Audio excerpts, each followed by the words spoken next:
Want to boost your productivity in Notion with the power of AI? The Notion AI assistant helps you summarize notes, generate content, and brainstorm ideas all within your workspace. Here's how to activate it. Start by logging into your Notion account once you're in. Open any page where you would like to use the AI if you have not enabled it yet. You'll see a small sparkle icon or a prompt that says Try Notion AI. Click on it, and you'll be guided to activate your AI trial or select the paid plan if the trial has already expired. Once activated, you can start using AI anywhere in your pages. Just type slash and select from the AI tools like Summarize, Translate, Improve Writing, or Help Me Write.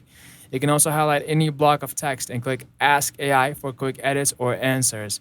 The AI assistant works seamlessly across notes, documents, wikis, and task lists, making it perfect for creators, teams, and solopreneurs.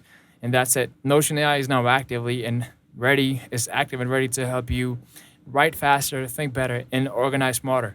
If this helped, well, like the video, subscribe for more Notion tips, and comment below if you want help creating an AI-powered workspace or a content hub.